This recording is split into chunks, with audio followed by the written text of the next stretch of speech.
प्रिय बच्चों, आज हम सीखेंगे वर्ण विच्छेद करना। आइए पहले समझते हैं कि वर्ण विच्छेद होता क्या है।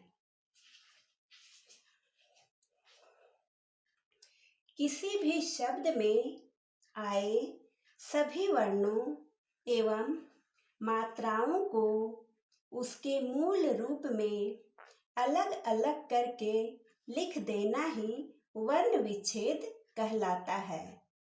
जैसे यहाँ पर आप देख रहे हैं, एक शब्द लिखा हुआ है कमल और उसका विच्छेद किया गया है। क हलंत जोड़ आ जोड़ मा हलंत जोड़ आ जोड़ ला हलंत जोड़ आ, यानी कमल में आए हुए सभी वर्णों को अलग अलग करके लिख दिया गया है। वर्ण विच्छेद करने से शब्दों में आए हुए वर्णों और मात्राओं का क्रम ज्ञात हो जाता है, पता चल जाता है। परिणाम स्वरूप शब्दों को लिखते समय अशुद्धियां नहीं होती है। दूसरी ओर संधि करते समय किसी भी शब्द के प्रथम और अंतिम वर्णों को पहचानना सरल हो जाता है। बच्चों, वर्ण विच्छेद सीखने के लिए हमें वर्णों एवं उसकी मात्राओं को जानना आवश्यक है। बिना इन्हें जाने वर्ण विच्छेद कर ही नहीं सकते हैं। तो चलिए पहले इन्हें समझ लेते हैं। जैसा कि आप सभी जानते हैं, संस्कृत भाषा में वर्ण के 3 भेद बताए गए हैं: स्वर वर्ण, व्यंजन वर्ण और अयोगवाह। स्वर वर्ण यहाँ पर जो लिखे गए हैं, जैसे आ इ उ री ली ए ओ औ। ये जो 13 वर्ण है बच्चों, ये स्वर वर्ण कहलाते हैं और इनका उच्चारण बिना किसी दूसरे वर्ण के स्वयं होता है और ये स्वर वर्ण कभी भी विघटित नहीं होते, यानी टूटते नहीं हैं। उसके बाद आता है व्यंजन वर्ण। क से ह तक जो यहाँ वर्ण लिखे गए हैं, ये व्यंजन वर्ण कहलाते हैं और ये स्वर की सहायता से उच्चारित होते हैं। बिना स्वर के व्यंजन का उच्चारण नहीं किया जा सकता है। इनकी संख्या है बच्चों 33। इनमें से क से मा तक वर्गीय व्यंजन कहलाते हैं।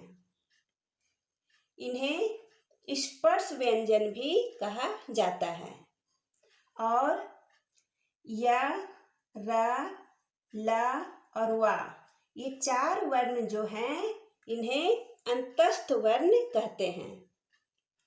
फिर श, श, स और ह, इन 4 वर्णों को ऊष्म व्यंजन कहा जाता है। इसके बाद आता है कुछ वर्ण हैं जिन्हें संयुक्त वर्ण कहा जाता है। इनमें आता है संयोगी छ।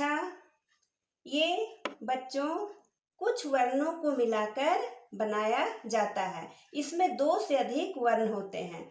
जैसे इसमें देखिए, क हलंत जोड़ श हलंत जोड़ आ, इन 3 वर्णों को मिलाकर बना है संयोगी छ।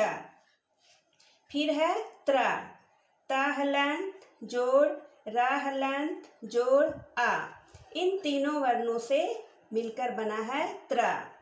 फिर है ज्ञ, ज हलंत जोड़ या हलंत जोड़ आ, इन 3 वर्णों से मिलकर बना है ज्ञ। फिर है श्र, श हलंत जोड़ र हलंत जोड़ आ, फिर है द्या, दा हलंत जोड़ या हलंत जोड़ आ। ये है बच्चों संयुक्त वर्ण। इसके बाद वर्णों में आए हुए मात्राओं को हमें पहचानना होगा और उन्हें अलग करके कैसे लिखा जाता है ये भी समझना होगा। जैसे का, इसे अगर हम विच्छेद करेंगे, तोड़ेंगे, तो होगा का हलंत जोड़ आ। फिर है का, इसमें है का हलंत जोड़ आ। की, का हलंत जोड़ ई। इसमें देखिए बच्चों ह्रस्व ई है यानी छोटी ई, तो का में हलंत लगाकर इसमें लगा दिए छोटी ई। फिर है की, का हलंत जोड़ ई, इसमें दीर्घ ई है, इसे बड़ी ई भी कहते हैं। कु, का हलंत जोड़ उ, कु, का हलंत जोड़ उ। क्री, का हलंत जोड़ री। के, का हलंत जोड़ ए। कै, का हलंत जोड़ ऐ। को, का हलंत जोड़ ओ। कौ, का हलंत जोड़ औ। कं, का हलंत जोड़ अं। कह, का हलंत जोड़ अह। तो ये हो गई बच्चों मात्राएं, जिन्हें समझना बहुत ही आवश्यक है। तो वर्ण विच्छेद करने के लिए हमें इन सभी वर्णों को, स्वर वर्णों को, व्यंजन वर्णों को, संयुक्त वर्णों को और वर्णों पर लगे हुए इन मात्राओं को सभी को अच्छी तरह समझना होगा, तभी हम वर्ण विच्छेद कर सकते हैं। आशा है आप इसे समझ गए होंगे। चलिए देखते हैं वर्ण विच्छेद करके।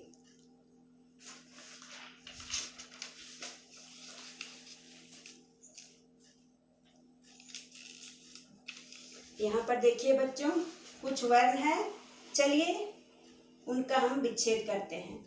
राम, तो इसका विच्छेद होगा र हलंत जोड़ आ जोड़ मा हलंत जोड़ आ।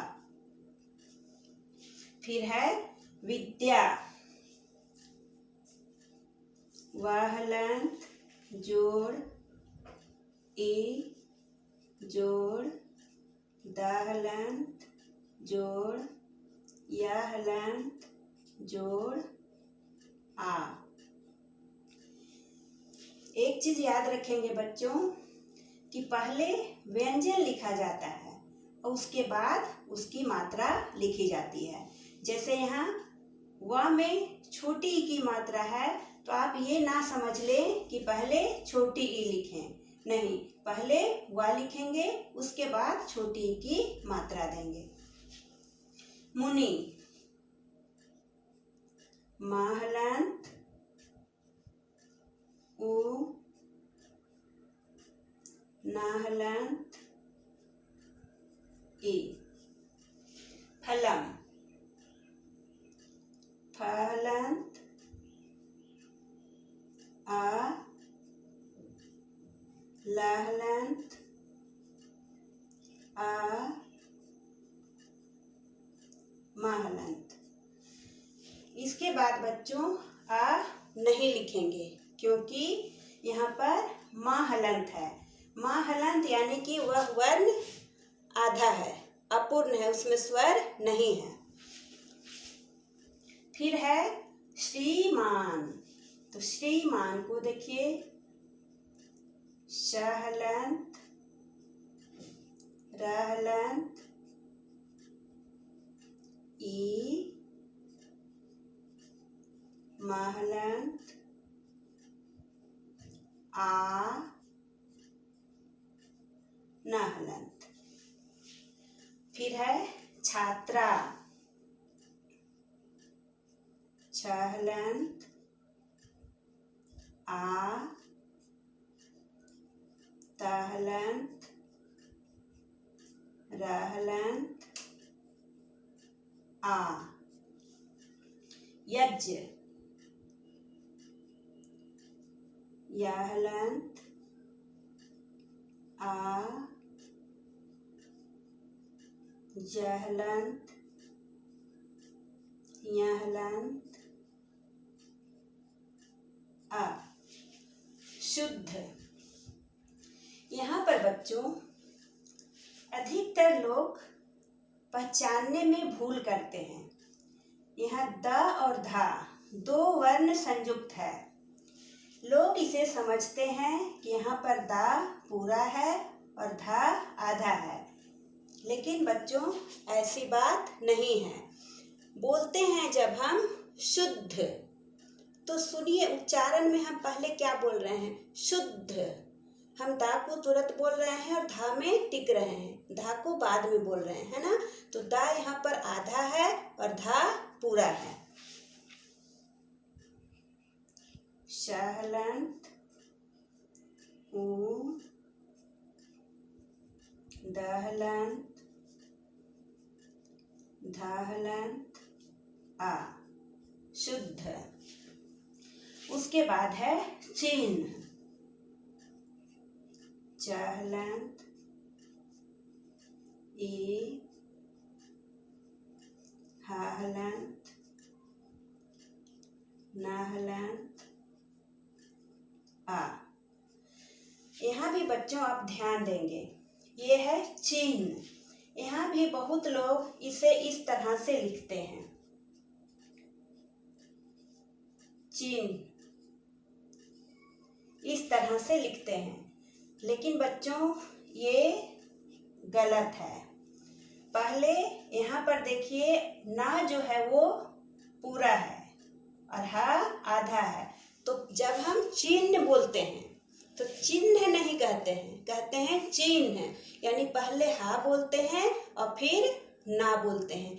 ना पूरा है और हा यहाँ पर आधा है, तो इसका रूप होगा ये। जब हम इसे लिखेंगे बच्चों तो इस तरह से लिखेंगे, चिन्ह यानी आधा हा और पूरा ना, ये सही है। उसके बाद है विद्वान, व हलंत, ई। यहाँ पर भी देखिए बच्चों, यहाँ भी लोग कंफ्यूज हो जाते हैं कि व आधा है और दा पूरा है। दिख रहा है दा पूरा व आधा, लेकिन ऐसी बात नहीं है। बोल कर देखिए, जब हम बोलते हैं विद्वान तो पहले क्या बोल रहे हैं, विद, दा बोल रहे हैं ना, विद्वान, वान है ना, दा हम तुरंत बोल रहे हैं विद्वान। तो दा यहाँ पर आधा है और वा पूरा है। द हलंत, व हलंत, आ, न हलंत। उसके बाद है ईश्वर, तो ये है बच्चों स्वर। तो मैंने कहा था कि स्वर वर्ण जो है वो कभी भी टूटता नहीं है, वो जैसा है उसे वैसा ही उतार दिया जाता है। उसके बाद है आधा श, तो हम लिखेंगे श हलंत, व हलंत, आ, र हलंत, आ। तो देखा बच्चों आपने कि किस तरह से वर्णों को तोड़ तोड़ कर अलग अलग करके लिख दिया गया।